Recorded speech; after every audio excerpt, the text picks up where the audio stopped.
Hey guys, welcome back. Thanks for joining me for another video. This week I want to get into a topic that I think definitely needs to be addressed because I'm sure we've all been in contact with this type of person from time to time, but it's how to deal with someone who's just always moody. And it doesn't matter the relationship. It could be a romantic relationship, a friendship, family member, coworker, it doesn't matter. We're going to run into people from time to time that they have mood swings, right? Like they are a moody person. And what I mean by moody person is not someone who's hungry and is hangry, not someone who's tired, not a woman that is maybe having some emotional monthly changes in herself. I'm talking about a consistent, moody, not fun to be around type of person. Now, before we get started, if you do not know who I am, my name is Stephanie. I am a life and relationship coach. If you are a subscriber, welcome back. Thanks for joining me for another video. If you are new to this channel and this is the first video that you are watching, please click on the subscribe button down below. And don't forget to also click on post notifications. That will inform you every time I do upload a new video with a brand new topic. So let's get right into this. So right off the bat, you need to determine whether or not you think this person has an underlying issue. I'm talking about a consistent behavior of the moods kind of being all over the place, because that could be an underlying sign of possibly depression, anxiety, or possibly even someone who has not necessarily narcissistic personality disorder, but borderline personality disorder, or even perhaps someone who's bipolar. Now, if you have determined that this person has none of those things, they're not depressed, they're not anxious, or suffering from anxiety disorder or panic disorder, and they're not someone who is borderline personality, then you're dealing with someone who, quite frankly, doesn't know how to deal with their emotions. So if I'm a person, and like most of us, we go through things in life. We go through pain, we go through suffering, we go through uncomfortable feelings, we go through insecurity, we go through fear, we go through worry, we go through all of these different types of emotions and feelings.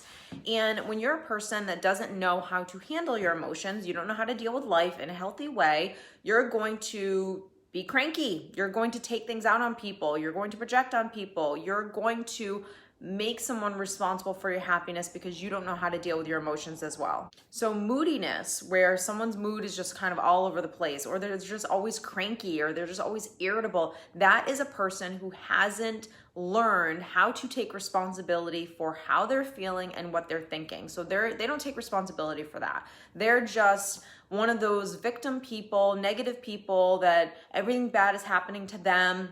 They haven't understood that they create their own life, that life is happening for them, not to them, like that kind of mentality. And really what it comes down to is someone who is unwilling to confront the uncomfortable things that are going on inside of them. And so they're moody, they're cranky, they're irritable, and it's consistent. And that's the most important thing to understand. I don't want you to watch this video and think like, oh my God, this person's moody and this person's moody and God, she's moody today, or he's moody all, every time he gets out of work, but the rest of the time he's fine. I'm talking about a consistent behavior of cranky, not fun to be around, irritable, upset all the time, very, very victim mentality. So a lot of the times when we're dealing with someone who's moody and we ourselves are possibly codependent, are possibly a people pleaser, we are always going to internalize their moody behavior, their cranky behavior as a reflection of ourselves. And you are always going to have the inner dialogue of,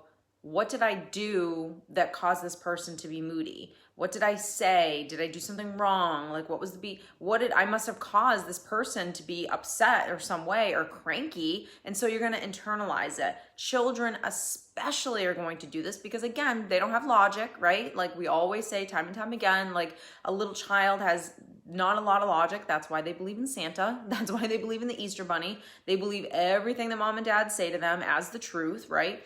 So, and even as adults though, if we're always around someone who is always upset, always cranky, and we're coming from that lack, we're making other people's moods our problem, and we're taking on the responsibility to make everyone else happy around us, then we're going to internalize, what did I do? What did I say? Why is this person moody or cranky with me?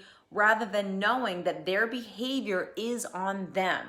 That unless I literally did something wrong to cause them to be upset. And even if I did do something wrong, it is still their responsibility as the healthy adult as well to be able to communicate that with me and not be passive aggressive, not be moody, not be cranky about it, not give the silent treatment, any of those things. That they themselves have to also communicate with me, even if I did something that hurt their feelings. So right off the bat, we are understanding that someone who is a moody person, always cranky, is not someone who is dealing with their own demons, so to speak. They're not dealing with their own thoughts and feelings, and they're not willing to take responsibility for how they feel in every single moment. They're just vomiting all of that stuff out on other people.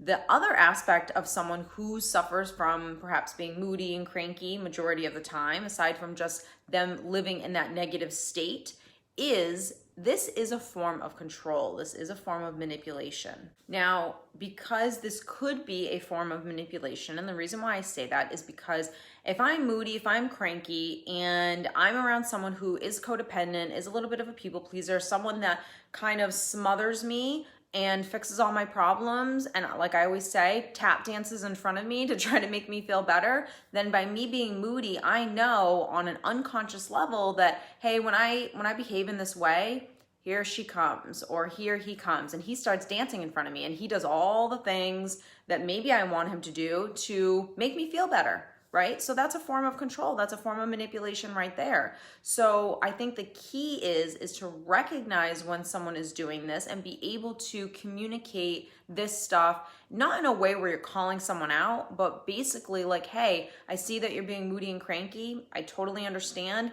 If you know why they're being moody and cranky, right? They have to communicate this with you. Hey, I'm moody and I'm cranky because blah, blah, blah.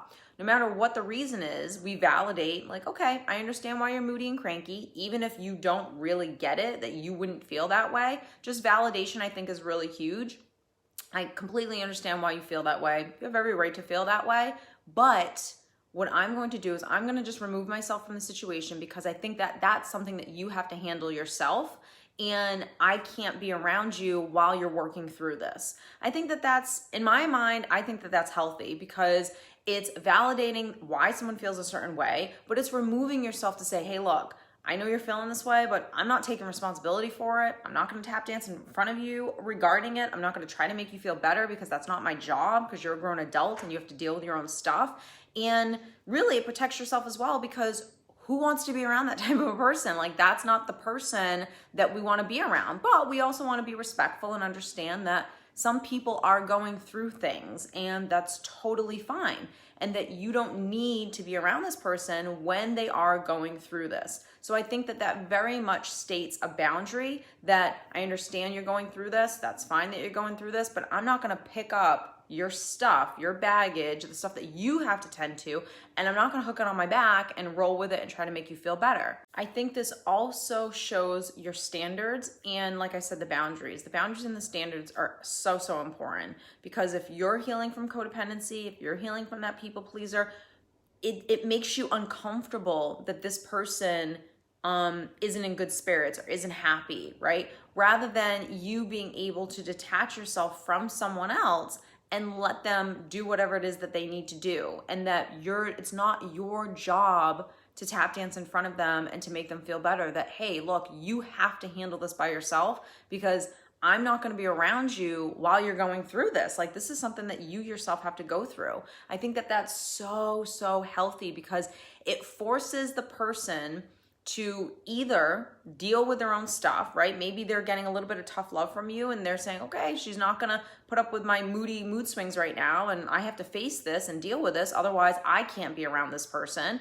Or, quite frankly, they're gonna get annoyed with you for not dancing in front of them and not making them feel better, and the relationship might dissolve, or maybe they don't wanna be around you either. And in my mind, either is a win-win. It's not that you want that situation to happen, but that is the healthiest situation for you. And so even sometimes when we don't want things to happen that we think are, crappy circumstances, they're still good circumstances for yourself because they're protecting yourself.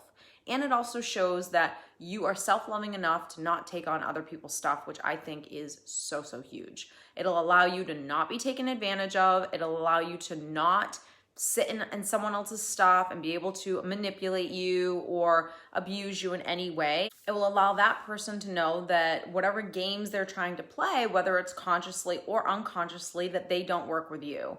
And that is self-loving, that is self-protection, that is creating the bubble. And that's you also tending to the stuff that's going on inside of you that you're gonna have to deal with when you kind of disengage from that person. So all of the codependent thoughts of, did I do something? Did I say something? Why is this person happy? And trying to tap dance in front of people to make them happy, and for you to be something that you're not, because that's not your authentic self, for you to take on someone else's baggage and just roll with it yourself. I think that also allows you to deal with the stuff that's going on inside of yourself in terms of asking yourself those important questions. Why do I feel the need to try to make this person better? If I know I didn't do anything wrong, why am I taking this on as if I did something wrong? So you tending to those questions yourself is an opportunity for you as well to keep working on yourself, to keep, growing and being healthy and dealing with your own emotional wounds as well. So I hope that this video, you have enjoyed it. If you did, don't forget to give it a thumbs up. I really appreciate it. Please comment down below if you yourself have someone in your life that you struggle with, where they are just this moody, unhappy, not the funnest to be around type of person, and how you have dealt with it in the past. I would love to hear your feedback on that. Again, if you have liked the video, don't forget to hit subscribe, and I will see you next time.